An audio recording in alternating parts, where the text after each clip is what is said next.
اعوذ باللہ من الشیطان الرجیم بسم اللہ الرحمن الرحیم یوم یحمى علیہا فی نار جہنم فتکوی بہا جباہہم وجنوبہم، جس دن کہ ان کو تپایا جائے گا سونے اور چاندی کو جہنم کی آگ میں، اور پھر داغے جائیں گے ان سے ان کے پیشانیاں بھی اور ان کی پسلیاں بھی اور ان کی پیٹھیں بھی۔ ھذا ما کنزتم لانفسکم، یہ ہے وہ جو تم نے اپنے لیے جمع کیا تھا، لانفسکم فذوقوا ما کنتم تکنزون، تو مزہ چکھو اپنے اس کنز کا۔ ان عدت الشہور عند اللہ 12 شہرا، اللہ کے ہاں مہینوں کی تعداد 12 ہے، فی کتاب اللہ، اللہ کی شریعت میں، اللہ کے قانون میں، تکوینی بھی اور تشریعی بھی۔ یوم خلق السماوات والارض، جس دن سے کہ اللہ تعالیٰ نے پیدا کیا آسمانوں اور زمین کو، منہا اربعۃ حرم، ان میں سے 4 مہینے ہیں محترم، جن کو کہ اشہر حرم کہتے ہیں، جن میں جنگ وغیرہ جو ہے وہ جائز نہیں تھی۔ ذالک الدین القیم، یہ ہے سیدھا دین، ہمیشہ کا ضابطہ اور قانون۔ فلا تظلموا فیہن انفسکم، تو ان کے معاملے میں اپنے اوپر ظلم نہ کرو۔ وہ ظلم کیا کرتے تھے؟ قریش کی اپنی مصلحت ہوئی کہ کوئی مہم انہیں کوئی لڑائی کا معاملہ ہے ان کے درپیش ہے، وہ کہتے تھے اس سال یا شرع حرم فلاں کی بجائے فلاں مہینے ہوں گے، وہ کیلنڈر کو الٹ پھیر کرتے رہتے تھے کہ اس مرتبہ جو ہے یہ عمرے کے لیے مہینہ رجب کا نہیں ہوگا، فلاں ہوگا۔ اس حوالے سے وہ کیلنڈر جو تھا ڈسٹربڈ تھا، لیکن ہوا ایسا ہے قدرت خداوندی سے کہ جس سال آپ نے آخری حج کیا ہے، حجۃ الوداع، تو اس سال وہ ساری جو غلطیاں ہوتی ہیں اس کے بعد وہ جو اس کا مجموعی اور آخری نتیجہ یہ تھا کہ صحیح جگہ پر وہ کیلنڈر آ گیا تھا۔ اسی لیے حضور نے اپنے خطبہ حجۃ الوداع میں کہا ہے کہ استدار الزمان کہیئتہ یوم خلق اللہ السماوات والارض، یہ زمانہ اور یہ کیلنڈر جو ہے، تقویم جو ہے، یہ پورا چکر لگا کر ساری غلطیوں اور ترمیموں میں سے ہو کر اب ٹھیک اسی جگہ پر پہنچ گئی ہے جس مقام پر کہ اللہ نے، جس تقویم پر کہ اللہ تعالیٰ نے آسمان اور زمین کو پیدا کیا تھا، اور آج کے بعد سے ان مہینوں کے اندر کوئی الٹ پھیر نہیں ہو سکے گا۔ وَقَاتِلُوا الْمُشْرِكِينَ كَافَّةً كَمَا يُقَاتِلُونَكُمْ كَافَّةً، اور مشرکوں سے بھی جنگ کرو ایسے ہی سب کے ساتھ جیسے کہ وہ تم سے جنگ کرتے ہیں، جڑ کر ہر حال میں اور جمع ہو کر۔ وَاعْلَمُوا أَنَّ اللَّهَ مَعَ الْمُتَّقِينَ، اور جان لو کہ اللہ تعالیٰ جو ہے متقین کے ساتھ ہے۔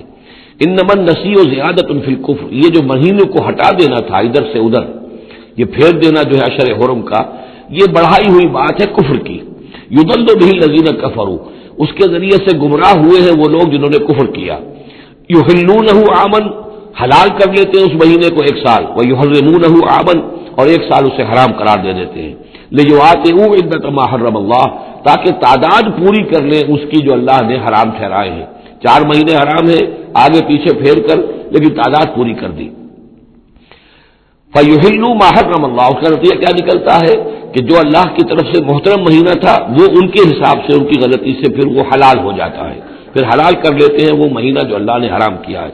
زُيِّنَ لَهُمْ سُوءُ أَعْمَالِهِمْ، اسی طریقے سے ان کے جو برے اعمال ہیں ان کے لیے مزین کر دیے گئے، کھبا دیے گئے ان کی نگاہوں میں۔ وَاللَّهُ لَا يَهْدِي الْقَوْمَ الْكَافِرِينَ، اور اللہ کافروں کو ہدایت نہیں دیتا۔ یہاں وہ 5 رکوع ختم ہوئے ہیں کہ جن کا تعلق ہے نبی اکرم صلی اللہ علیہ وسلم کی بعثت خاصہ الی اہل العرب، اس کی تکمیل ہو گئی، اس کے مقاصد پورے ہو گئے، اس کے ضمن میں آخری احکام دے دیے گئے۔ اب جہاں سے جو شروع ہو رہا ہے 6 رکوع سے، یہ میں نے آپ کو بتایا تھا کہ یہ غزوہ تبوک کا مسئلہ ہے، اس کا پس منظر بھی بیان کر چکا ہوں۔ سن 6 میں صلح حدیبیہ ہوئی، حضور صلی اللہ علیہ وسلم نے اس کے بعد آپ نے اپنے پیغامبر، ایلچی، اپنے خطوط، نامہ ہائے مبارک بھیجے۔ باقی جگہوں پر جو ہوا سو ہوا، لیکن ایک شخص نے کہ جو رئیس بصرہ تھا، شرحبیل بن عامر غسان کا، اور یہ تھا رومن امپائر کے تابع، ان کا باج گزار تھا، اس نے حضور کا جو وہاں گیا تھا نامہ بر خط لے کر گئے تھے حضرت حارث بن عمیر ازدی رضی اللہ تعالی عنہ، انہیں قتل کر دیا، شہید کر دیا۔ سفیر کا قتل جو ہے وہ گویا کہ اعلان جنگ ہوتا ہے، لہذا حضور نے ایک لشکر تیار کیا، 3000 مسلمانوں کو جمع کیا، حضرت زید بن حارثہ کو ان کے اوپر امیر بنایا اور لشکر بھیجا موتا کی طرف۔ یہ جنگ موتا ہوئی ہے سن 8 میں، جمادی الاولیٰ سن 8 میں جنگ موتا ہوئی ہے۔ اس میں ہوا یہ کہ وہاں سے رومیوں کا لشکر آ گیا 1 لاکھ کا، اور مسئلہ یہ پیدا ہوا کہ اب ہمیں مقابلہ کرنا چاہیے یا نہیں، لیکن مسلمانوں نے کہا کہ ہم تو شہادت کے شائق ہیں، شہادت ہے مطلوب و مقصود مومن، نہ مال غنیمت نہ کشور کشائی۔ تو جنگ ہوئی، نتیجہ یہ ہوا کہ حضرت زید بن حارثہ بھی شہید ہوئے۔ پھر حضور نے پہلے ہی بتا دیا تھا کہ اگر وہ شہید ہو جائیں تو پھر جعفر ابن ابی طالب جو حضور کے چچا دار بھائی تھے حضرت جعفر طیار، پھر وہ ہوں گے کمانڈر، انہوں نے چارج لیا، وہ بھی شہید ہو گئے۔ ان کے بعد حضور نے فرمایا تھا کہ عبداللہ ابن رواحہ انصاری ہوں گے، انہوں نے چارج سنبھالا، وہ بھی شہید ہو گئے۔ پھر آخر کار حضرت خالد ابن ولید نے خود اپنے ہاتھ میں کمان سنبھالی اور کسی طریقے سے وہ اپنے اس لشکر کو بچا کر لے آئے۔ تو یہ صورتحال ہوئی جنگ موتا کی۔ اس کے بعد نبی اکرم صلی اللہ علیہ وسلم نے پھر اعلان عام کیا کہ اب میں خود جاؤں گا، اور اب وہ جنگ تبوک کا مسئلہ ہوا کہ اب تمام مسلمان ہر صاحب ایمان کے لیے میرے ساتھ نکلنا ضروری ہے، ہم تبوک تک جائیں گے۔ تبوک آخری سرحد تھی کہ جو رومن امپائر جہاں سے شروع ہو جاتی تھی، یہ حجاز کا آخری شہر ہے، مدینے سے جہاں تک میرا اندازہ ہے کوئی 300-350 میل شمال میں ہے، اور بڑا سخت جو ہے صحرا درمیان میں آتا ہے۔ شدید گرمی کا موسم تھا، شدید گرمی کا موسم، تب طویل سفر، ادھر فصل تیار تھی کہ کھجوریں پکی ہوئی تھی، اگر انہیں اتاریں گے نہیں وقت پر تو ضائع ہو جائے گی، اور اگر سب مرد چلے جاتے ہیں تو عورتیں تو کھجوریں نہیں اتار سکتی، یہ کھجور کا اتارنا جو ہے پھل کا وہ آسان کام نہیں ہوتا۔ یہ سارے ایسے امتحانات جمع ہو گئے کہ اس کے لیے اہل ایمان کا بھی آخری امتحان ہو گیا، جس کے نتیجے میں جو منافقین تھے ان کا گویا کہ تش تش بام ہو گیا، ان کا معاملہ، ان کی کمزوریاں، ان کی خباثتیں کھل کر سامنے آ گئی۔ تو یہ یوں سمجھیے کہ یہ 11 رکوع منافقین کے موضوع پر قرآن مجید کا آخری مقام اور ذروۂ سنام ہے۔ جیسے کہ اس سے پہلے سورہ نساء کے اندر بہت بڑا حصہ جو ہے، تقریباً نصف سورت جو ہے وہ متعلق تھی منافقین سے ہی، یہاں پر بھی یوں سمجھیے کہ یہ 11 رکوع جو ہے وہ بہت سے مضامین اس میں آئیں گے، لیکن یہ کہ ایک جو درمیان میں یوں سمجھیے کہ جو دھاگا ہوتا ہے جس میں موتی پروئے ہوئے ہیں، ان میں وہی منافقین کا مضمون ہے۔ تو اس میں یہ ہے کہ آپ کو معلوم ہے کہ حضور 30,000 کا لشکر لے کر گئے تھے، اور اس میں وہاں جا کر ہرقل اگرچہ موجود تھا، ہیرکلیس، لیکن اس نے مقابلے میں آنے کی جرت نہیں کی، وہ پہچان چکا تھا کہ یہ اللہ کے رسول ہے، اور میں اگر براہ راست ان کے مقابلے میں آؤں گا تو مار کھا جاؤں گا۔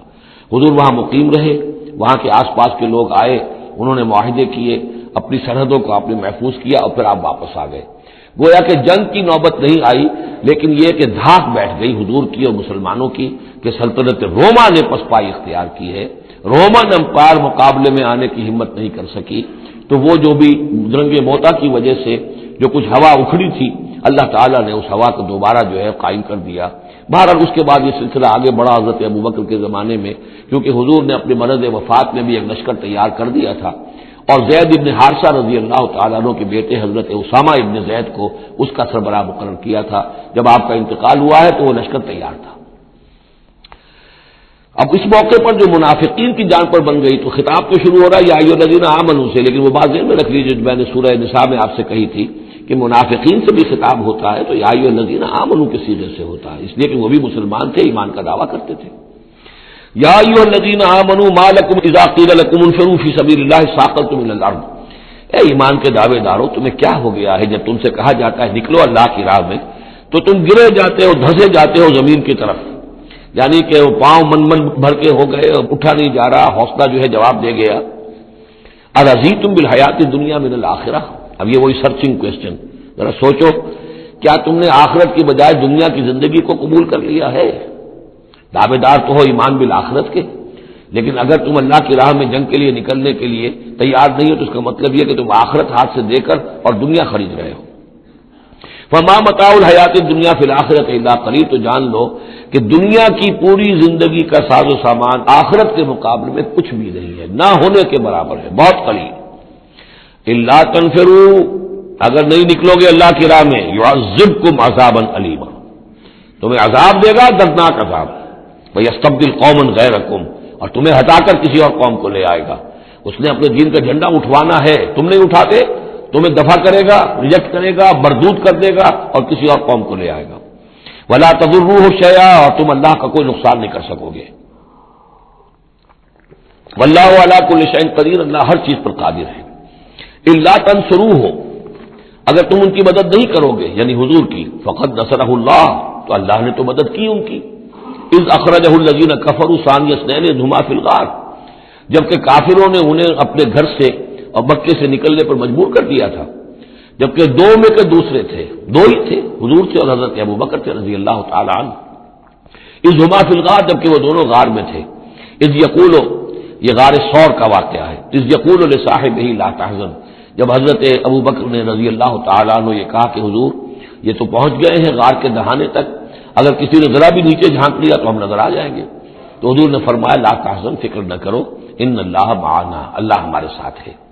فانزل اللہ سکینتہ علیہ، تو اللہ تعالیٰ نے تسکین اور سکون نازل کر دیا ان پر، وأیدہ بجنود لم تروها، اور ان کی مدد فرمائی ان لشکروں سے جنہیں تم نہیں دیکھتے، وجعل کلمۃ الذین کفروا السفلی، اور جس کا نتیجہ یہ نکلا ہے کہ کافروں کا کلمہ جو ہے وہ نیچا پڑ چکا ہے، پورے جزیرہ نما عرب کے اندر اللہ کا دین جو ہے غالب آ چکا ہے۔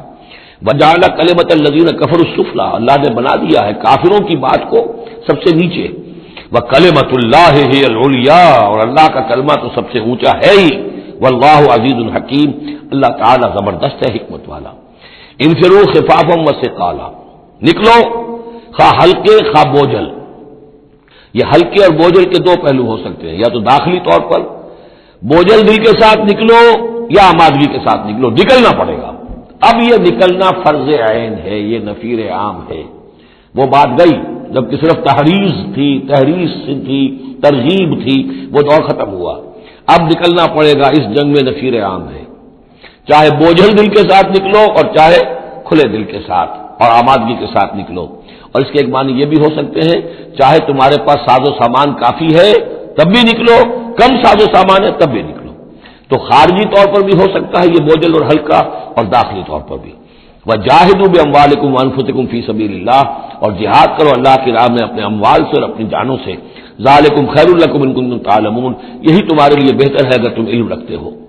لو کان عرضا قریبا، اگر انہیں توقع ہوتی کہ مال قریب ہی ہے، قریب ہی ہمیں مال مل جائے گا، غنیمت مل جائے گی، وسفرا قاصدا، اور اس کے لیے سفر بھی جو ہے وہ چھوٹا ہے، بڑا نہیں ہے، لاتبعوک، تو یہ سب اے نبی آپ کی پیروی کرتے، آپ کے ساتھ چلتے، ولکن بعدت علیہم الشقہ، لیکن ان کو تو بڑی بھاری پڑ رہی ہے، بڑی دور کی مسافت نظر آ رہی ہے، اتنا دور، اور اس میں اعلان کر دیا تھا حضور نے، حالانکہ فتح مکہ کے موقع پر بھی حضور نے خفیہ رکھی تھی اپنی ساری اسکیم، اور عام طور پر جنگوں میں یہ ہوتا ہے، اپنی پوری اسکیم کا اعلان تو نہیں ہوتا، لیکن غزوہ تبوک میں آپ نے اعلان کیا تھا کہ ہم جا رہے ہیں، سلطنت روما سے ٹکراؤ ہے، تبوک تک ہمیں جانا ہے، کوئی چیز آپ نے راز نہیں رکھی، تاکہ جو شخص بھی ہے وہ سمجھ لے، اس کے لیے پوری تیاری کرے، داخلی بھی خارجی بھی، ساز و سامان کی بھی، اپنے حوصلے کو بھی دیکھ لے، لیکن یہ کہ بہرحال نکلنا فرض ہے۔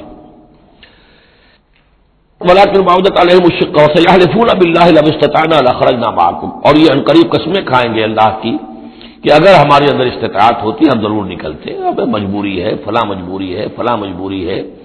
یہلکون انفسہم، یہ اپنے آپ کو ہلاک کر رہے ہیں، واللہ یعلم انہم لکاذبون، اور اللہ تعالیٰ کو معلوم ہے کہ یہ جھوٹ بول رہے ہیں۔ عفی اللہ عنک لما اذنت لہم، اے نبی آپ کو اللہ معاف فرمائے، یا اللہ نے آپ کو معاف کر دیا، آپ نے انہیں کیوں اجازت دے دی؟ یعنی کوئی منافق آیا، کوئی اور آیا، حضور یہ مجبوری ہے، بیوی بیمار ہے، کوئی دیکھ بھال کرنے والا نہیں ہے، تو مجھے اجازت دے دی، اچھا بھائی جاؤ۔ حضور کی طبیعت میں بھی نرمی تھی اور آپ نے اجازت دے دی۔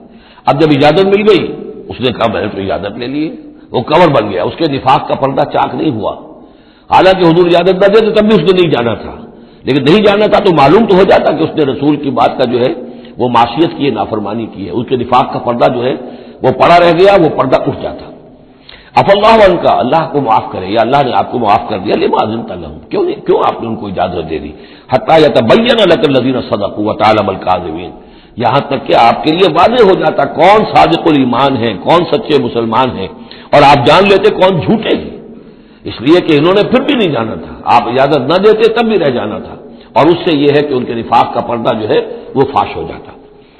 لا یستأذنک الذین یؤمنون باللہ والیوم الآخر، وہ لوگ جو اللہ اور یوم آخر پر ایمان رکھتے ہیں وہ آپ سے اجازت کے طالب ہو ہی نہیں سکتے، ان یجاہدوا باموالہم وانفسہم، کیا وہ اس سے اجازت مانگیں گے کہ انہیں معاف کر دیا جائے اللہ کی راہ میں جہاد نہ کرنے سے جانوں اور مال کے ساتھ؟ ایمان کا تو لازمی تقاضا ہے، پھر وہی وہ جو ڈیفینیشن میں نے آپ کو بتائی ہے سورہ حجرات میں، انما المؤمنون الذین آمنوا باللہ ورسولہ ثم لم یرتابوا وجاہدوا باموالہم وانفسہم فی سبیل اللہ، وہ تو اس کا جزو لازم ہے، شرط لا ينفک ہے۔ لہذا جو لوگ اللہ پر یوم آخر پر ایمان رکھتے ہیں وہ آپ سے ایگزمپشن نہیں مانگ سکتے جہاد فی سبیل اللہ سے، واللہ علیم بالمتقین، اور اللہ تعالیٰ جو ہے اپنے متقی بندوں سے خوب واقف ہے۔ انما یستاذنک الذین لا یؤمنون باللہ والیوم الآخر، اصل میں جو اجازت مانگ رہے ہیں آپ سے، ایگزمپشن مانگ رہے ہیں، رخصت مانگ رہے ہیں، یہ وہ لوگ ہیں جو حقیقتاً اللہ پر اور یوم آخر پر ایمان نہیں رکھتے۔ وارتابت قلوبہم، اور ان کے دل جو ہے شکوک میں پڑ گئے ہیں۔ سورہ حجرات کی اس آیت میں کیا ہے؟ انما المؤمنون الذین آمنوا باللہ ورسولہ ثم لم یرتابوا، پھر شک میں نہ پڑے۔ یہاں فرمایا ورتابت قلوبہم، ان کے دلوں کے اندر شکوک کے ڈیرے ہیں۔ وہم فی ریبہم یترددون، اور وہ اپنے اسی شک و شبے کے اندر بھٹک رہے ہیں۔ تردد بھی یہی ہوتا ہے، تذبذب، تردد، چلوں نہ چلوں، یہ جو متردد ہو جاتا ہے آدمی، کبھی کہتا ہے چلنا چاہیے بھائی، ورنہ تو یہ کہ اب بالکل پردہ فاش ہو جائے گا اور میں منافق قرار دے دیا جاؤں گا، اس کے بعد پھر یہ کہ پھر نہیں، کوئی نہ کوئی جھوٹے بہانہ بناؤ، قسم کھا لو۔ وَلَوْ أَرَادُوا الْخُرُوجَ لَأَعَدُّوا لَهُ عُدَّةً، اور اگر انہوں نے نکلنے کا ارادہ کیا ہوتا تو اس کے لیے ساز و سامان فراہم کرتے، جیسے کہ کیا جاتا ہے، آدمی سفر کے لیے تیاری کرتا ہے، انہوں نے تیاری نہیں کی۔ وَلَٰكِن كَرِهَ اللَّهُ انبعاثَهُم، تو اللہ تعالیٰ ہی نے ان کا نکلنا پسند نہیں فرمایا۔ فَثَبَّتَهُمْ، اور ان کو بوجھل کر دیا، ان کو روک دیا۔ وَقِيلَ اقْعُدُوا مَعَ الْقَاعِدِينَ، اور ان سے کہہ دیا گیا رہو بیٹھ رہنے والوں کے ساتھ، تم بھی بیٹھ رہو۔ اس کی حکمت آگے آئے گی۔ لو خرجوا فیکم، اگر یہ نکلتے آپ کے ساتھ، اے مسلمانوں تمہارے ساتھ، ما زادوکم الا خبالا، تو نہ اضافہ کرتے تمہارے لیے مگر خرابی کا۔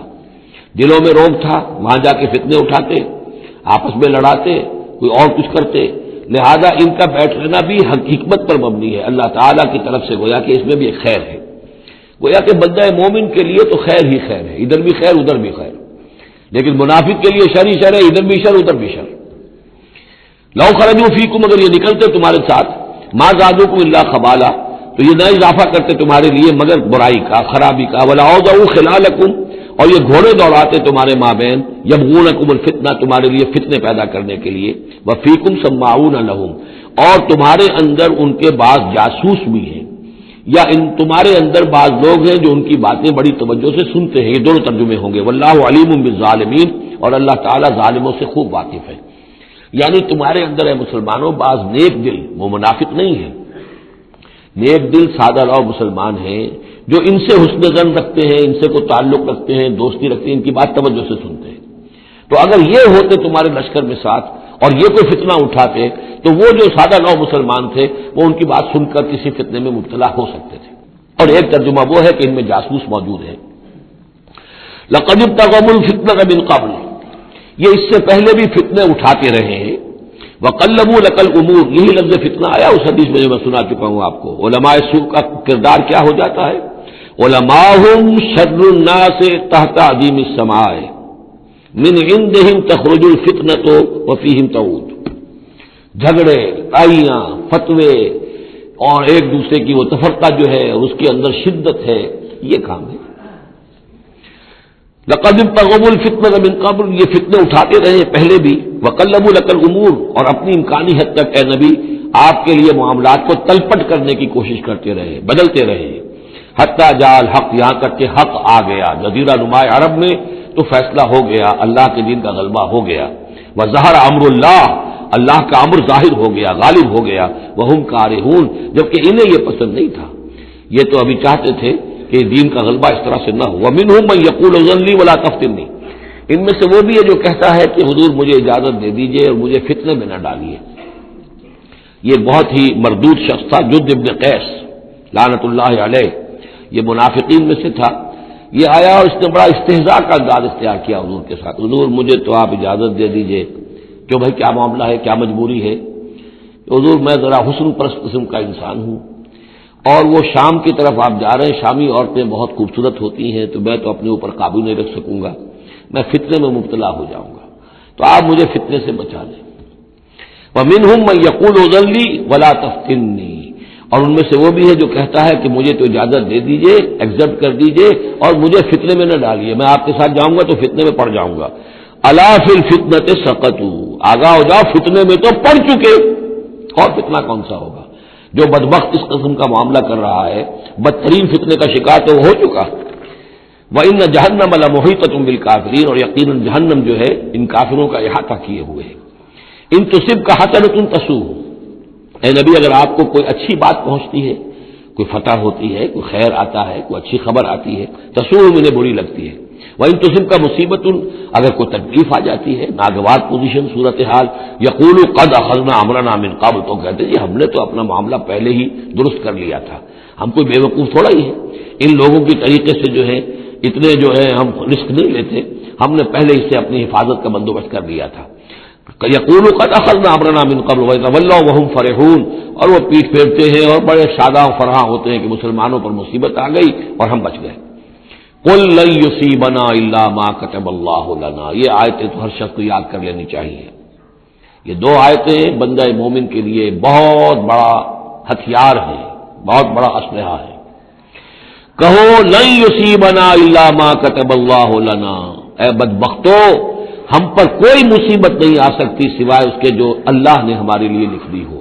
ہوا مولانا، وہ ہمارا مولا ہے، اگر اس کی طرف سے تکلیف آ جائے، دوست کی طرف سے تکلیف آ جائے کہ ہر کے ساقی ماریخ عین الطاف، میرا ساقی میرے پیالے میں جو بھی ڈال دے اس کا لطف و کرم ہی ہے، تو اللہ کی طرف سے جو آئے سر تسلیم خم ہے جو مزاج یار میں آئے، نہ شبد نصیب دشمن کے شبد ہلا کے تیغت، سر دوستاں سلامت کے تو خنجر آزمائی۔ اہل ایمان کا تو معاملہ یہ ہونا چاہیے، قل لن یصیبنا الا ما كتب اللہ لنا ہوا مولانا، وہ ہمارا مولا ہے، اس کے اذن کے بغیر پتہ تک نہیں ہل سکتا، تو ہمیں ڈر کس کا ہو؟ وعلی اللہ فلیتوکل المؤمنون، اور اللہ ہی پر توکل کرنا چاہیے اہل ایمان کو۔ قل هل تربصون بنا الا احدى الحسنيين، ان سے کہو ہمارے بارے میں تم کن چیزوں کا انتظار کر سکتے ہو سوائے دو نہایت عمدہ چیزوں کے۔ یہ حسنین کیا ہے؟ احسن، احسن افعل تفضیل ہوا، اس سے مؤنث بنا حسنا، حسنا کا تثنیہ بنا، تو حسنین دو نہایت احسن صورتوں کے سوا ہمارے لیے تیسری ہے ہی نہیں۔ کیا مطلب؟ ہم سب اللہ کی راہ میں شہید ہو جائیں، احسن، ہم کامیاب ہو کر آ جائیں، احسن، تیسری کیا بات ہے؟ تو ہمارے تو خیر ہی خیر ہے، ڈراتے ہمیں کس سے ہو؟ قل هل تربصون بنا، یہ تم ڈرا رہے ہو ہمیں اور جو کہہ رہے ہو ہمیں کس چیز کا خوف؟ ہمارے لیے دو انجام ہو سکتے ہیں ممکن، اور دونوں ہمارے نزدیک نہایت احسن ہے۔ اللہ کی راہ میں شہادت مل جائے، شہادت ہے مطلوب و مقصود مومن، نہ مال غنیمت نہ کشور کشائی۔ جو حق کی خاطر جیتے ہیں مرنے سے کہیں ڈرتے ہیں جگر، جب وقت شہادت آتا ہے دل سینوں میں رقصاں ہوتے ہیں۔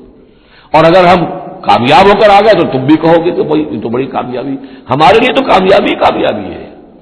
قل هل تربصون بنا الا احدى الحسنيين ونحن نتربص بكم، اور ہم منتظر ہیں تمہارے بارے میں ان يصيبكم الله بعذاب من عنده، کہ اے منافقو اللہ تم پر کوئی عذاب اپنے خاص اپنے پاس سے نازل کرے، اور بأيدينا، یا کوئی وقت آ جائے کہ ہمیں اجازت دے دی جائے کہ ہم تمہاری گردنیں اڑائیں، جیسے کہ اعلان عام کفار کے بارے میں ہوا، ہو سکتا ہے کہ ایسا ہو جائے۔ فتربصوا انا معكم متربصون، تو کرو انتظار، ہم بھی تمہارے ساتھ انتظار کر رہے ہیں۔ قل انفقوا طوعا وكرها، اب یہ ایک اور بات ہوتی ہے جی میں جا تو نہیں سکتا، یہ چندہ حاضر ہے، کچھ پیسے جو ہے میں لے آیا ہوں ساز و سامان، لیکن مجھے آپ ایگزمپٹ کر دیں، یہ چندہ قبول کر لیں۔ قل انفقوا طوعا وكرها، کہہ دیجئے ان سے کہ چاہے خرچ کرو خوشی سے اور چاہے مجبوری سے، لن يتقبل منكم، یہ تم سے قبول نہیں کیا جائے گا، انکم کنتم قوما فاسقین، اس لیے کہ تم نافرمان لوگ ہو۔ اس وقت جو ہے پیسہ بدل نہیں ہوگا، اس وقت تو جانا ہے، فرض عین ہے، نفیر عام ہے، اس وقت جو ہے یہ پیسہ اس کی جگہ پر کام نہیں کر سکتا۔ وما منعهم ان تقبل منهم نفقاتهم، اور نہیں محروم کیا انہیں اس بات سے کہ ان کے نفقات، ان کے خرچہ جو اللہ کی راہ میں چندہ دے رہے تھے ان کو قبول کیا جاتا، الا انهم كفروا بالله وبرسوله، مگر اس بات میں کہ انہوں نے کفر کیا ہے اللہ کے ساتھ اور اس کے رسول کے ساتھ۔ ولا یاتون الصلاۃ الا وهم کسالى، اور وہ نماز کے لیے نہیں آتے مگر بہت ہی کسل مند۔ ولا ينفقون الا وهم كارهون، اور جو یہ خرچ بھی کرتے ہیں تو کراہت کے ساتھ کرتے ہیں، مجبوراً کرتے ہیں، وہ تو جان بچانے کے لیے خرچ کرنے کے لیے آمادہ ہو گئے ہیں، ورنہ انہیں مال جو ہے بڑا پیارا ہے۔ فلا تعجبك اموالهم ولا اولادهم، تو اے نبی اور اے مسلمانوں تمہیں ان کے مال اور ان کی اولاد ان سے دھوکہ نہ کھاؤ، اچھے نہ لگے تمہیں، تم سمجھتے ہو کہ اللہ کی بڑی نعمتیں ہیں ان پر، یہ دولت والے منافق تھے، بچا بچا کر رکھتے تھے، دولت والے تھے، ان کی اولاد بھی اللہ نے دی ہے، اللہ تعالیٰ تو دنیا میں پھر اور دے دیتا ہے ان کو جن کا آخرت میں کوئی حصہ نہیں ہے کہ جو بھی کچھ ہے یہیں پر اپنا حساب کتاب کر لیں. فلا توجب کا تو تعجب نہ کرو اس کے مال اور اولاد کے بارے میں. بہت سخت الفاظ آ رہے انما یرید اللہ لیعذبہم بہا فی الحیات الدنیا. اللہ تعالیٰ چاہتا یہ ہے کہ انہی چیزوں کے ذریعے سے انہیں دنیا کی زندگی میں عذاب دے. یہی اولاد سوہان روح بھی بن جاتی ہے. یہی بڑا چہیتا لاڈلا بیٹا جس کے لیے کیا کچھ کیا ہے اور ہو سکتا ہے کہ وہی جو ہے باپ کے لیے سوہان روح بن جائے. یہی مال و دولت جو ہے وَتَزْهَقَ أَنفُسُهُمْ وَهُمْ کافرون، اور اللہ چاہتا ہے کہ ان کی جانیں نکلے اسی کفر کی حالت میں، وہ لپٹے رہے اسی مال سے اور اپنی اولاد سے اور اپنی دولت سے اور جائیداد سے، اور ان کو آنکھ ان کی کھلنی نصیب نہ ہو، تاکہ اللہ تعالیٰ چاہتا ہے کہ آخری عذاب کے مستحق بن جائے. فلا تعجبك أموالهم ولا أولادهم إنما يريد الله ليعذبهم بها في الحياة الدنيا وتزهق أنفسهم وهم كافرون ويحلفون بالله إنهم منكم لمنكم، اور وہ قسمیں کھا کر کہتے ہیں ہم بھی آپ کے ساتھ ہیں، مسلمانوں میں سے ہی ہیں، ہماری بات کا اعتبار کیجئے. وما هم منكم، لیکن مسلمانوں یہ حقیقت میں تم میں سے نہیں ہے. ولكنهم قوم يفرقون، بلکہ اصل میں یہ ڈرے ہوئے خائف ہیں، خوف کی وجہ سے جب اسلام کا غلبہ ہو گیا ہے یہ اپنے آپ کو مسلمان ظاہر کر رہے ہیں. لو یجدون ملجا و مغارات و مدخلا، اگر یہ پالے کہیں کوئی پناہ کی جگہ یا کوئی غار مغارات اور مدخلا جہاں سر گھسانے کی جگہ ہو، لولوا الیہ وہم یجمعون، تو یہ اسی کی طرف لوٹ جائیں گے اور اپنی رسیاں توڑا لیں گے جیسے کوئی جانور رسی توڑا کے بھاگتا ہے. یہ تو خوف ہے ان کا کہ اب دین غالب آ گیا جزیرہ نمایاں میں، اب جائیں کہاں ہم؟ اگر کوئی جائے پناہ ہوتی ان منافقین کے لیے، کہیں سر گھسانے کی جگہ ہوتی، چھپانے کی جگہ ہوتی تو یہ بھاگ گئے ہوتے. وَمِنْهُمْ مَنْ يَلْمِزُكَ فِي الصَّدَقَاتِ، اور اے نبی ان میں سے وہ بھی ہیں جو آپ پر الزام لگاتے ہیں، ملامت کرتے ہیں آپ کو صدقات کے بارے میں. حضور جب زکوٰۃ کا مال آتا تھا تو آپ تقسیم کرتے تھے. اب ظاہر بات ہے کہ لوگ ہیں کھڑے ہیں، کسی کو کچھ زیادہ ہو گیا کسی وقت، کسی کو آپ نے سمجھا کہ زیادہ مستحق زیادہ دے دیا. تو ایک منافق تھا، اس نے حضور کو ٹوک دیا، عدل یا محمد، اے محمد عدل کرو، یہ کیا کر رہے ہو، ناانصافی کر رہے ہیں. تو حضور کو غصہ آیا اس پر صلی اللہ علیہ وسلم، علم عادل فمن عادل، اگر میں عدل نہیں کروں گا تو کون کرے گا. لیکن یہ کہ بہرحال اس کا بھی ذکر ہو رہا ہے. وہ منہم من یلمزک فی الصدقات، ان میں سے وہ لوگ بھی ہیں جو آپ پر تان کرتے ہیں خیرات کے بانٹنے میں، صدقات اور زکوٰۃ کی تقسیم میں. فإن أوتوا منها رضوا، اگر ان کے کھتے بھر دیے جائیں، انہیں دیا جائے تو راضی ہیں. وإن لم يعطوا منها إذا هم يسخطون، اور اگر انہیں نہ دیا جائے تو پھر وہ ناراض ہو جاتے ہیں، غصے ہوتے ہیں، لال پیلے ہوتے ہیں. وَلَوْ أَنَّهُمْ رَضُوا مَا آتَاهُمُ اللَّهُ وَرَسُولُهُ، اور اگر وہ راضی رہتے اس پر جو دیا انہیں اللہ نے اور اس کے رسول نے. وَقَالُوا حَسْبُنَا اللَّهُ، اور کہتے ہیں اللہ ہمارے لیے کافی ہے. سَيُؤْتِينَا اللَّهُ مِن فَضْلِهِ وَرَسُولُهُ، ان قریب پھر بھی بعد میں بھی اللہ تعالیٰ اور اس کے رسول ہمیں اپنے فضل سے نوازتے رہیں گے. اِنَّا إِلَى اللَّهِ رَاغِبُونَ، ہم اللہ کی طرف رغبت کرنے والے ہیں. اگر یہ کہتے کاش کہتے تو کتنا اچھا ہوتا. اب یہاں ان صدقات کی مدیں بیان کر دی ہیں جو زکوٰۃ کی، یہی آیت ہے مشہور آیت کہ صدقات جو زکوٰۃ کی جو مدیں ہیں وہ کون کون سی ہیں. انما صدقات، زکوٰۃ جو ہے تو سب سے پہلے للفقراء، مفلسوں کے لیے، والمساکین، محتاجوں کے لیے، والعاملین علیہا، اور جو بھی زکوٰۃ کا بندوبست کریں گے، زکوٰۃ جمع کریں گے، تحصیلدار ہوں گے، زکوٰۃ کا حساب کتاب رکھیں گے، زکوٰۃ تقسیم کریں گے، وہ اس کے عاملین علیہا ہیں، ان کی تنخواہیں اس میں سے دی جائیں گی. والمؤلفۃ قلوبہم، اور تالیف قلب کے لیے. کچھ لوگ ہوتے تھے جب تک ایک تحریک اور دعوت چل رہی ہے، بعض لوگ ہوتے ہیں معاشرے کے اندر صاحب حیثیت ہوتے ہیں، انہیں کچھ دے دلا دیا جائے تو ان کی مخالفت کم ہو جاتی ہے، ساتھی نہ بنے، کم سے کم یہ کہ ان کا مخالفت کا دور شور جو ہے کم ہو جائے. تو یہ تالیف قلب کے لیے. یہ مد جب اسلام غالب ہو چکا تو اس کے بعد سے ختم ہو گئی. اس کے بارے میں فقہا کا کہنا یہ اس وقت تک تھا جب تک کہ ابھی وہ تحریک اور دعوت چل رہی تھی. لیکن ویسی ہی سچویشن پھر کبھی دوبارہ پیدا ہو سکتی ہے تو پھر یہ مد جو ہے اس کے اندر یہ شامل ہو جائے گی. وفر رقاب، گردنوں کے چھڑانے میں، اور گردنوں کے چھڑانے کسی پر تاوان آ گیا ہے، کوئی شخص جو ہے وہ مقروض اتنا ہو گیا ہے کہ اس سے نہیں نکل پا رہا ہے، لہذا ایک یہ کہ لم سم مدد کر کے اسے گویا کہ اس کی گردن چھڑا دی جائے. والغارمین، جن پر تاوان بھرنا پڑے. وفی سبیل اللہ، اور ایک مد جو ہے فی سبیل اللہ بھی ہے. مطلب یہ ہے کہ اللہ کی راہ میں جہاد، دعوت اور اقامت دین کی جد و جہد میں بھی یہ رقم خرچ ہو سکتی ہے، لیکن اولین مستحق یہ ہے. انفاق فی سبیل اللہ خود اللہ کل کا کل دین کے لیے ہے، اللہ کے دین کے لیے، دعوت، تبلیغ اور جو بھی اقامت دین کی جد و جہد ہے اس کے لیے. لیکن یہ جو صدقات ہیں اور زکوٰۃ بھی صدقات ہی میں شامل ہے۔ ان میں اولن جو مستحق ہیں وہ ہیں غربا اور یتیم اور مساکین اور بیوائیں جو بھی ہیں محتاج ہیں، یہ ان کے زیادہ پہلے حقدار ہیں۔ البتہ یہ کہ اگر کسی شخص کے پاس اس طرح کی رقم بچ جائے کہ جو اس کے قریب میں جو بھی رشتہ دار ہیں، غربا ہیں، یتامہ ہیں، مساکین ہیں، ان کو دے چکا ہے اور وہ باقی وہ کسی دین کے کام میں دینا چاہے تو دے سکتا ہے۔ وفی سبیل اللہ وابن السبیل، اور مسافر کے لیے فریضۃ من اللہ، یہ اللہ تعالیٰ کی طرف سے معین ہو گیا ہے۔ یہی لفظ آیا ہے بار بار سورہ نساء میں، جہاں کے جو احکام آئے تھے وراثت کے۔ واللہ علیم الحکیم، اور اللہ تعالیٰ سب کچھ جاننے والا ہے، کمال حکمت والا۔ ومنہم الذین یؤذون النبی، ان میں سے وہ لوگ بھی ہیں جو نبی کو ایذا پہنچاتے ہیں۔ ویقولون هو اذن، اور وہ کہتے ہیں یہ تو نرے کان ہی کان ہے۔ ایک تو محاورہ ہمارے یہاں کان کا کچا ہونا وہ اور معنی میں ہے، لیکن یہ کہتے تھے کہ ہم نے جا کر جھوٹ بولا، حضور میری بیوی بیمار ہے اور انہوں نے مان لیا۔ معلوم ہوتا ہے کہ یہ دماغ میں کچھ نہیں ہے، ان کے یہ کان ہی کان ہے، بھیجے ہوئے گودا نہیں ہے دماغ میں کچھ، یہ صرف جو کچھ کہہ دیتے ہیں مان لیتے ہیں، سن لیتے ہیں۔ ہوا اذن، یہ تو میرے کان ہے بس، یہ بھی حضور کی توہین۔ ومنہم الذین یؤذون النبی ویقولون هو اذن قل اذن خیر لکم، کہہ دیجئے یہ کان تمہارے لیے بہتر ہے، بہتری کے لیے ہے، تمہاری خیریت اسی میں ہے۔ یؤمن باللہ و یؤمن للمؤمنین، یہاں پہ یہ ایمان کے ساتھ بے اور لام کا فرق واضح ہو جائے گا۔ وہ یقین رکھتے ہیں اللہ پر اور بات مان لیتے ہیں مومنوں کی، یہ ان کی شرافت ہے، یہ ان کی نجابت ہے، یہ ان کی مروت ہے۔ وہ جانتے ہیں تم جھوٹ بول رہے ہو لیکن نہیں کہتے کہ تم جھوٹ بول رہے ہو، یہ شرافت اور مروت کا معاملہ ہے۔ یہ نہیں ہے کہ انہیں معلوم نہیں ہے۔ بندہ مومن جو ہے وہ تو یہ ہے کہ اتقوا فراست المومن، مومن کی فراست سے ڈرو، فإنہ ينظر بنور اللہ، وہ اللہ کے نور سے دیکھتا ہے۔ تو جو عام مومن کا معاملہ یہ ہو تو رسول کا معاملہ کیا ہوگا؟ کیا انہیں پتہ نہیں چلتا تھا کہ جھوٹ بول رہے ہیں؟ لیکن آپ کی مروت اور شرافت۔ قل اذن خیر لکم یؤمن باللہ والیوم الآخر ویؤمن بالمؤمنین ورحمۃ للذین آمنوا منکم، اور جو تم میں سے واقعی مومن ہیں ان کے حق میں رحمت ہے۔ والذین یؤذون رسول اللہ لہم عذاب علیم، اور جو ایذا پہنچاتے ہیں اللہ کے رسول کو ان کے لیے بڑا دردناک عذاب ہے۔ یحلفون باللہ لکم لیرضوکم، اے مسلمانوں یہ تمہارے سامنے قسمیں کھاتے ہیں اللہ کی تاکہ تمہیں راضی کریں۔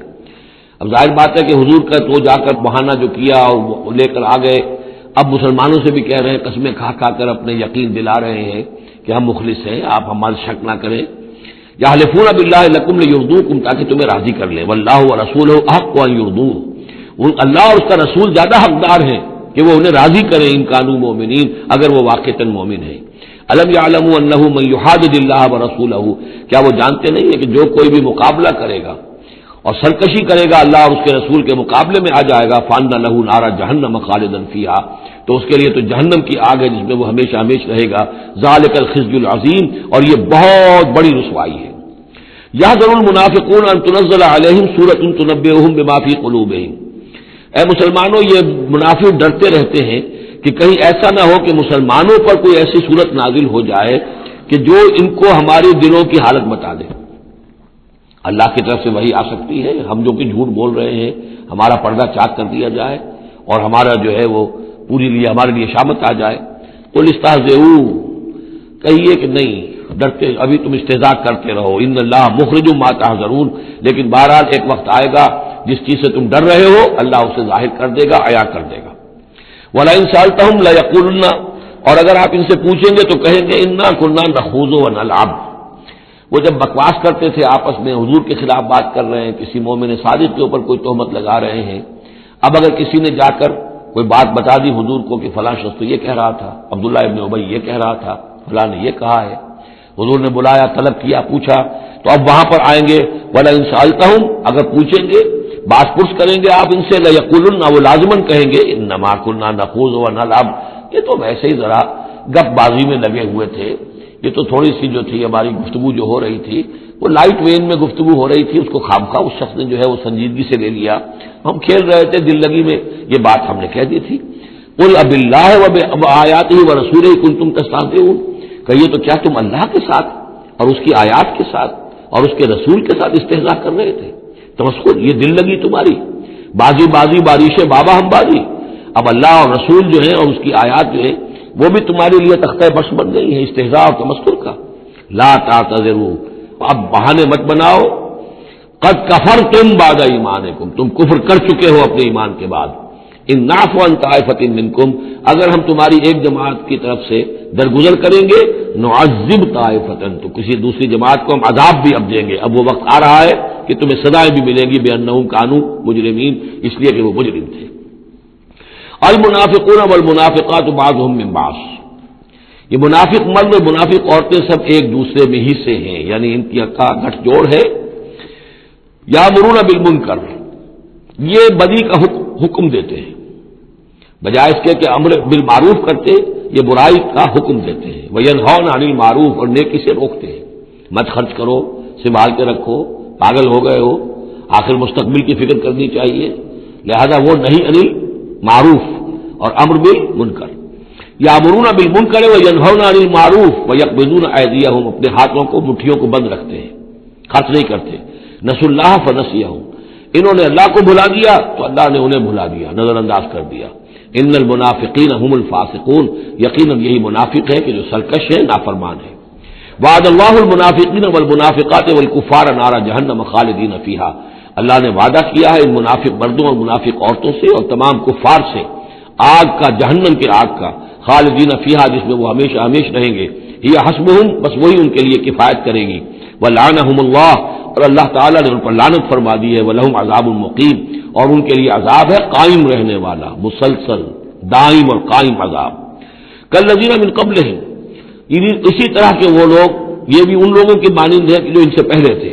کانوا اشد منکم قوۃ، وہ تم سے کہیں بڑھ کر تھے طاقت میں. واکثر اموالا، اور بہت زیادہ تھے مال میں، واولادن، اور اولاد میں. یعنی یہ قومیں جو گزری ہیں کافروں کی، قوم سمود اور قوم عاد، وہ تم سے کہیں بڑھ کر تھی، قوت میں بھی اور اپنی تعداد میں بھی، مال میں، اولاد میں. فاستمتعوا بخلاقہم، انہوں نے بھی اپنے اپنے وقت میں اپنے نصیب کا فائدہ اٹھا لیا، اپنا حصہ وصول کر لیا. فاستمتعتم بخلاقکم، اب تم بھی اپنا حصہ مکمل کر چکے ہو، اب تمہارا انجام بہت قریب آ چکا ہے. کما استمتع الذین من قبلکم بخلاقہم، جیسے کہ ان لوگوں نے اپنا حصہ وصول کر لیا تھا اور اس سے فائدہ اٹھا لیا تھا جو تم سے پہلے تھے. وخذتم کالذی خاضوا، اور تم نے بھی اسی طرح کی روش اختیار کی جو انہوں نے اختیار کی تھی. اولئک حبطت اعمالہم فی الدنیا والآخرہ، یہ وہ لوگ ہیں کہ جن کے تمام اعمال دنیا اور آخرت سب میں حبط ہو گئے. واولئک هم الخاسرون، اور یقیناً یہی ہے خسارے میں رہنے والے. الم یاتہم نبأ الذین من قبلہم، کیا ان کے پاس خبریں آ نہیں چکی ہیں ان کی جو ان سے پہلے تھے؟ قوم نوح وعاد وثمود وقوم ابراہیم واصحاب مدین والمؤتفکات، نوح کی قوم اور عاد اور ثمود اور قوم ابراہیم. یہ واحد مقام ہے قرآن مجید میں جس میں قوم ابراہیم کا بھی تذکرہ اس انداز میں ہے کہ شاید ان پر بھی عذاب آیا ہو، لیکن صراحتاً اس کا ذکر پورے قرآن میں کہیں نہیں ہے. وہ اصحاب مدین، اور مدین کے لوگ، والمؤتفکات، اور ان بستیوں کی جو الٹ دی گئی تھی، سدوم اور عمورہ. اتتہم رسلہم بالبینات، آئے ان کے پاس ان کے رسول واضح احکام لے کر، واضح نشانیاں لے کر. فما کان اللہ لیظلمہم، تو اللہ تعالیٰ ان پر ظلم کرنے والا نہیں تھا. لیکن کانوا انفسہم یظلمون، بلکہ وہ اپنے اوپر خود ہی ظلم ڈھاتے رہے. والمؤمنون والمؤمنات بعضهم اولیاء بعض، وہ منافق مرد اور منافق عورتوں کی بات تھی. اب فرمایا اور ایمان والے مرد اور ایمان والی عورتیں، بعضهم اولیاء بعض، وہ ایک دوسرے کے ساتھی ہیں، ایک دوسرے کے پشت بنا ہے، مددگار ہیں. یامرون بالمعروف، ان کا طرز عمل یہ ہے کہ نیکی کا حکم دیتے ہیں، مشورہ دیتے ہیں. وہ ینہون عن المنکر، بدی سے روکتے ہیں. وہ یقیمون الصلاۃ، نماز قائم کرتے ہیں. وہ یؤتون الزکوٰۃ، اور زکوٰۃ ادا کرتے ہیں. وہ یطیعون اللہ ورسولہ، اور اللہ اور اس کے رسول کی اطاعت کرتے ہیں. اولئک سیرحمہم اللہ، یہی ہے وہ لوگ کہ جن پر اللہ تعالیٰ رحمت فرمائے گا. ان اللہ عزیز الحکیم، یقیناً اللہ زبردست ہے، حکمت والا. اللہم ربنا اجعلنا منہم. وعد اللہ المؤمنین والمؤمنات جنات تجری من تحتها الانہار خالدین فیہا، اللہ نے وعدہ کیا ہے مومن مردوں اور مومن عورتوں سے ان باغات کا جن کے دامن میں یا جن کے نیچے ندیاں بہتی ہوں گی، اور اس میں وہ ہمیشہ رہیں گے. ومساکن طیبۃ فی جنات عدن، اور بڑے ستھرے اور بہت عمدہ مکان رہائش کے لیے ان کو دے گا، رہنے کے باغات میں، ریزیڈینشل گارڈنز میں. ورضوان من اللہ اکبر، یہ ساری چیزیں تو ہے ہی، سب سے بڑی شے یہ کہ اللہ ان سے راضی ہو جائے گا. رضا اللہ کی وہ سب سے بڑی شے ہے، سب سے بڑی نعمت ہے. ذالک هو الفوز العظیم، وہ تو ہے بہت ہی بڑی کامیابی. یا ایھا النبی جاہد الکفار والمنافقین واغلظ علیہم، اے نبی صلی اللہ علیہ وسلم آپ جہاد کیجئے کفار سے بھی اور منافقین سے بھی، اور ان پر سختی کیجئے۔ یہ دیکھیے آیت 2 مرتبہ آئی ہے قرآن مجید میں، یہ جو کہ تم سورہ تحریم میں بھی آئے گی جو کہ سمجھیے 28ویں پارے کی آخری، یہاں پھر آئی ہے، لیکن یہاں لفظ جہاد کو نوٹ کر لیجئے، یہاں جہاد بمعنی قتال نہیں آ سکتا۔ منافقین کے ساتھ آپ نے کبھی جنگ نہیں کی، جہاد جد و جہد کوشش، ان کی ریشہ دوانیوں کو ختم کرنا، ان کی سازشوں کا زور توڑنا، یہ جہاد تھا۔ یہ جہاد، قتال کی کوئی نوبت منافقین کے ساتھ کبھی کوئی قتال نہیں ہوا۔ یہاں جہاد خالص اس جہاد کے معنی میں ہے جو قتال سے کم تر ہے، دون القتال۔ یا ایھا النبی جاہد الکفار والمنافقین، اے نبی آپ مجاہدہ کیجئے، جد و جہد کیجئے۔ اسی لیے جب غزوہ تبوک سے آپ واپس آ رہے تھے تو ایک حدیث ہے کہ آپ نے فرمایا رجعنا من الجہاد الاصغر الى الجہاد الاکبر، ہم چھوٹے جہاد سے بڑے جہاد کی طرف لوٹ آئے ہیں۔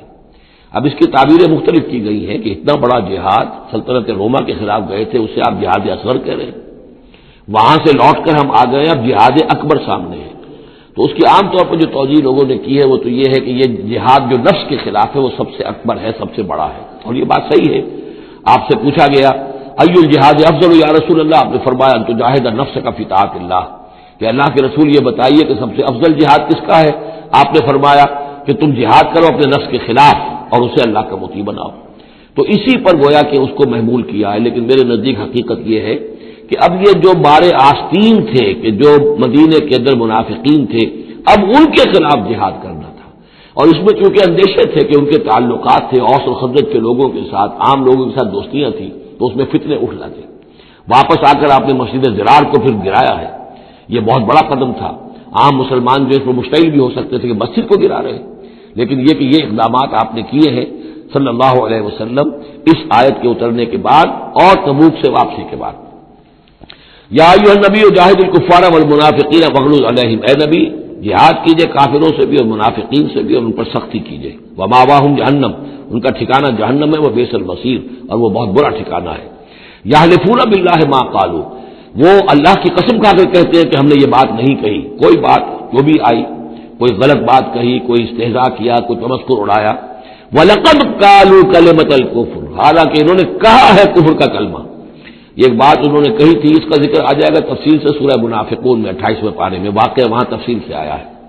تو لیکن یہ کہ کسی نوجوان نے آ کر حضور کو بتا دیا کہ اس نے یہ کہا ہے، اب حضور نے طلب فرمایا، اس نے کہا نہیں یہ بالکل جھوٹ بولتا ہے اس نے، اور اس نے خامخواہ جو ہے فتنہ اٹھانے کی کوشش کی ہے۔ تب یہ آیت نازل ہوئی، اللہ نے اس نوجوان کو سچا کیا اس آیت کے ذریعے سے کہ جھوٹ وہ عبداللہ ابن ابی بول رہا ہے، یہ نوجوان نہیں بول رہا۔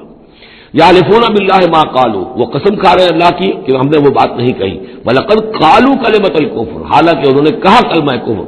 وَكَفَرُوا بَعْدَ إِسْلَامِهِمْ، اور وہ اپنے اسلام کے بعد منکر ہو چکے، کفر کر چکے۔ وَهَمُّوا بِمَا لَمْ يَنَالُوا، اور انہوں نے ارادہ کیا تھا اس شے کا کہ جس کو وہ حاصل نہ کر سکے۔ یہ ایک خاص واقعہ ہوا تھا کہ جب تبوک سے واپس آپ آ رہے تھے تو ایک موقع پر آپ عام راستے سے قافلے سے ذرا ہٹ کر ایک پہاڑی راستے کی طرف سے آپ کا گزر ہوا، اور وہ تنگ راستہ تھا، وہاں سے بس ایک ہی اونٹ ایک وقت میں گزر سکتا تھا۔ حضور کے ساتھ 2 آپ کے صحابہ تھے۔ وہاں ان لوگوں نے کوشش کی، منافقین نے، کچھ لوگ تھے کہ جنہوں نے اپنے ڈھانٹے باندھ دیے کہ پہچان میں نہ آئے، اور رات کی تاریکی میں انہوں نے ہاتھ چلایا، چاہتے تھے کہ حضور کو شہید کر دیں۔ بہرحال وہاں پر جو ہے کسی طریقے سے جو 2 آپ کے جانثار ساتھی تھے انہوں نے انہیں کھدیڑا، مار کر بھگایا۔ پھر حضور نے ان کو بتا بھی دیا تھا، جن میں حضرت حذیفہ ابن یمان بھی تھے رضی اللہ تعالی عنہ، اور حضرت عمار تھے، عمار ابن یاسر۔ ان دونوں کو بتا دیا تھا کہ فلاں فلاں نام ہے، یہ فلاں فلاں منافق ہے، لیکن یہ میرا راز رہے گا تمہارے پاس، تم نے یہ نام کسی کو بتانے نہیں ہے۔ یہ اسی لیے حضرت حذیفہ کا نام پڑ گیا تھا صاحب سر النبی، نبی کا ایک راز ہے ان کے پاس، نبی کے ایک رازدان، وہ حضرت حذیفہ ابن یمان۔ وَهَمُّوا بِمَا لَمْ يَنَالُوا، انہوں نے تو ارادہ کیا تھا وہ چیز وہ حاصل نہ کر سکے۔ وَمَا نَقَمُوا إِلَّا أَنْ أَغْنَاهُمُ اللَّهُ وَرَسُولُهُ، اور یہ نہیں انتقام لے رہے مگر اس شے کا کہ اللہ نے اور اس کے رسول نے انہیں غنی کر دیا ہے۔ اللہ اور ان کا رسول ان کی طلب مال کو دیکھ کر انہیں صدقات میں سے، مال غنیمت میں سے بفراغت دیتا رہا، من فضلہ ہی، اپنے فضل سے۔ وَإِن يَتُوبُوا يَكُ خَيْرًا لَّهُمْ، اب بھی اگر توبہ کر لیں تو یہ ان کے لیے بہتر ہوگا۔ وَإِن يَتَوَلَّوْا، اور اگر وہ پیٹ موڑیں گے یعذبہم اللہ عذابا علیما، اللہ انہیں عذاب دے گا بہت دردناک عذاب، فی الدنیا والآخرہ، دنیا میں بھی اور آخرت میں بھی، وما لہم فی الارض من ولی ولا نصیر، اور پوری زمین میں ان کے لیے نہ کوئی ولی ہوگا، پشتپناہ ہوگا، مددگار ہوگا، اور نہ ہی کوئی حامی ہوگا۔ ومنہم من عاہد اللہ، اب یہ وہ 3 آیتیں آ گئی ہیں جو میری تقریروں میں بہت مرتبہ آئی ہیں، ہم مسلمانان پاکستان کے لیے خاص لمحہ فکریہ ہیں۔ مدینے کے منافقین کی ایک خاص قسم کا تذکرہ ہو رہا ہے۔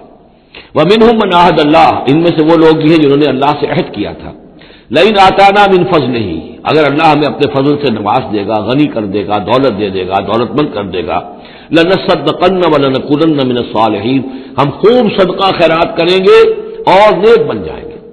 فلما آتاہم من فضلہ، جب اللہ نے انہیں نواز دیا اپنے فضل سے، غنی کر دیا، بخلوا بہ، اب اس دولت کے ساتھ بخل کیا، وتولوا وہم معرضون، اور پیٹھ موڑ لی اور اعراض کیا، فعاقبہم نفاقا فی قلوبہم، تو اللہ نے سزا کے طور پر ڈال دیا ان کے دلوں میں نفاق۔ عاقبہم، عقوبت، سزا۔ دنیا میں نقد سزا یہ ملتی ہے اللہ سے کوئی وعدہ کر کے پھر جانے کی کہ نفاق جو ہے وہ دل میں پیدا ہو جاتا ہے۔ یہ نفاق ہے پاکستان کے مسلمانوں کا روگ۔ پاکستان بنایا تھا، پاکستان کا مطلب کیا؟ لا الہ الا اللہ۔ ہندوستان کے مسلمان نے ووٹ دے کر اپنا فرض کفایہ ادا کر دیا کہ جاؤ بھائی، تم جو ہم پہ گزرے گی سو گزرے گی، تم جاؤ اور اسلام قائم کرو۔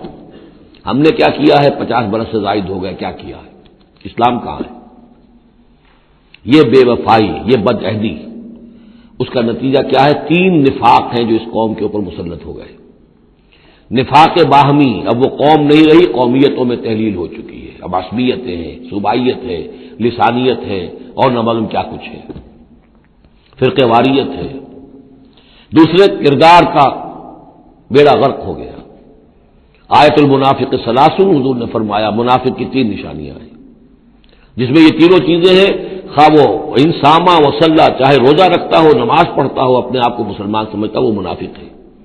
جب بولے جھوٹ بولے، جب وعدہ کرے خلاف ورزی کرے، اور جب کہیں امین بنا دیا جائے خیانت کرے۔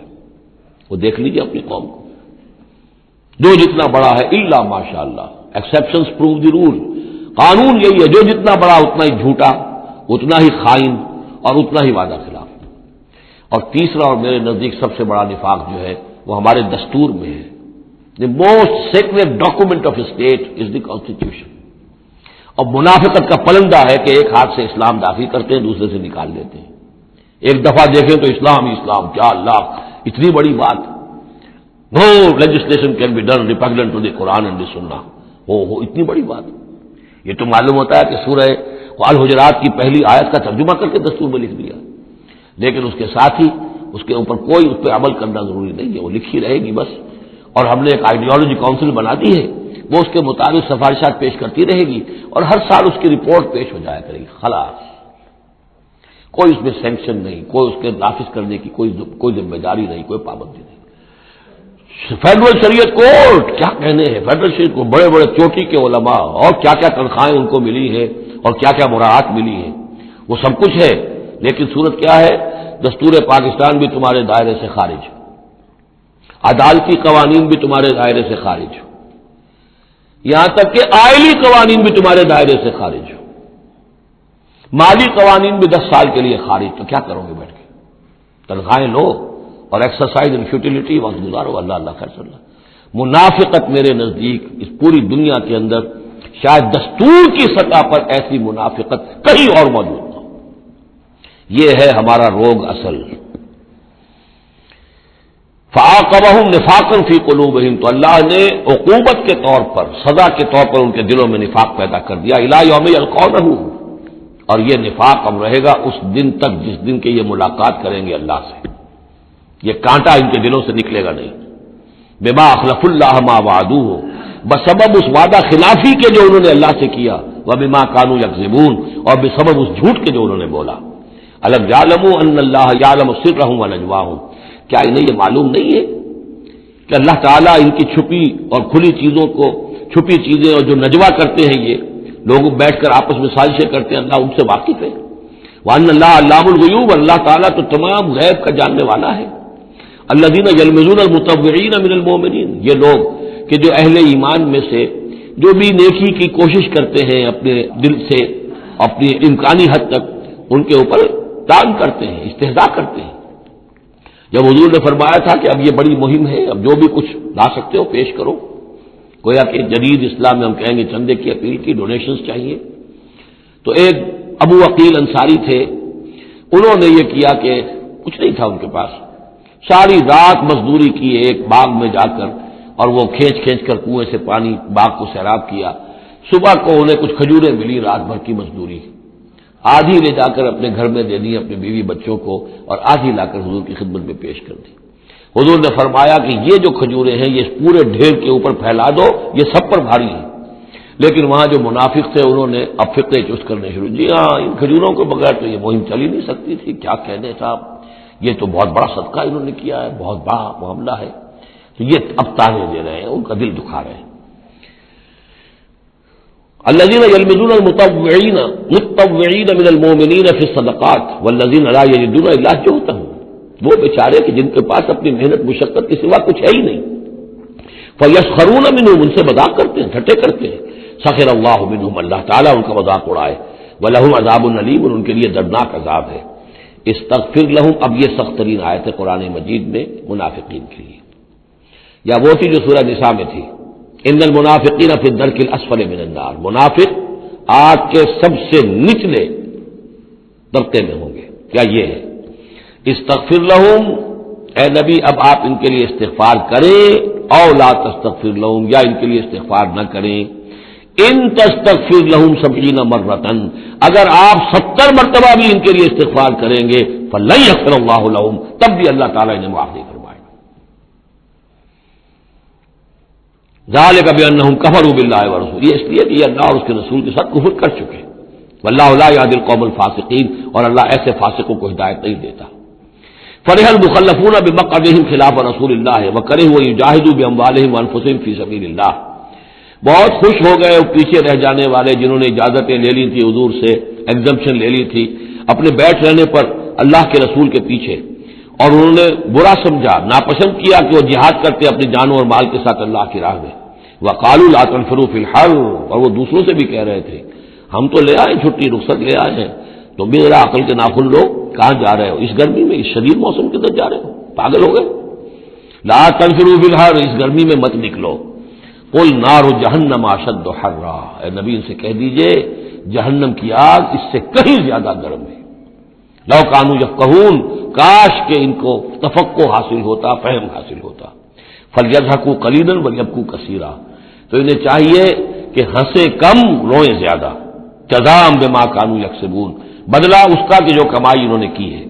فإن رجعک اللہ الی طائفۃ منہم، تو اے نبی اگر اللہ تعالیٰ آپ کو لوٹا کر لے جائے، یہ 4 رکوع ختم ہو چکے تھے، 9ویں رکوع پر ان کے بارے میں تو تیقن کے ساتھ معلوم تھا کہ وہ غزوہ تبوک پر روانگی سے قبل آئے ہیں، یہ درمیان کا ہے کہ کچھ جاتے کچھ آتے، کچھ غزوہ تبوک کے وقت عین تبوک میں بھی وہی نازل ہوئی ہے، تو یہ وہ آیات ہے۔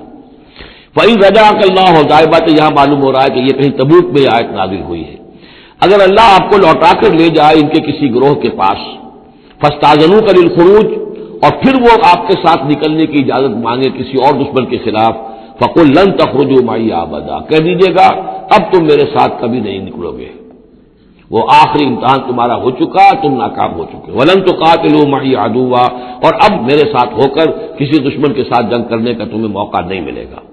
انکم رضیتم بالقعود اول مرۃ، تم پہلی مرتبہ راضی ہو گئے تھے بیٹھے رہنے پر، نفیر عام ایک ہی مرتبہ ہم نے کی، اور تم پیچھے رہنے پر بیٹھ رہنے پر راضی ہو گئے، فقعدوا مع الخالفین، اب ہمیشہ کے لیے پیچھے رہنے والوں کے ساتھ بیٹھ رہو، ولا تصلی علی احد منہم مات، اور اے نبی ان میں سے کوئی مر جائے تو اس کی نماز جنازہ ادا نہ کیجیے ابدا، کبھی بھی، ولا تقم علی قبرہ، اور اس کی قبر پر آپ کھڑے نہ ہوں۔ یہ دیکھیے یہ اب ان کی رسوائی کا سامان ہو رہا ہے، ابھی تک تو پردے پڑے ہوئے تھے، لیکن اب یہ ہے کہ حضور جو ہے جب انکار کرتے تھے کسی کی نماز جنازہ پر جانے سے معلوم ہو جاتا تھا کہ یہ منافق ہے، حضور نے اس کی نماز جنازہ میں شرکت سے انکار کیا۔ ولا تصلی علی احد منہم مات ابدا ولا تقم علی قبرہ، اور مت کھڑے ہوئیے اس کی قبر پر، انہم کفروا باللہ ورسولہ، یقیناً انہوں نے کفر کیا ہے اللہ اور اس کے رسول کے ساتھ، وماتوا وہم فاسقون، اور وہ مرے ہیں اسی حال میں کہ وہ نافرمان تھے. ولا تعجب کا اموالہم و اولادہم، یہ آج پہلے بھی آ چکی ہے، آیت نمبر 55. صرف وہی ایک فرق ہے اس میں، وہاں فلا تعجب کا ہے، یہاں ولا تعجب کا. آپ کو زیادہ پسند نہ آئیں، اچھی نہ لگے، نہ ان کے اموال نہ ان کی اولاد. انما یرید اللہ ان یعذبہم، یہاں لام کے بجائے ان آ گیا ہے. اللہ چاہتا یہ ہے کہ انہیں عذاب دے انہی چیزوں کے ذریعے سے دنیا میں، وتزهق انفسهم وهم کافرون، اور ان کی جانیں نکلے اسی حالت کفر میں. بارک اللہ لی ولکم فی القرآن العظیم ونفعنی وإیاکم بالآیات والذکر الحکیم.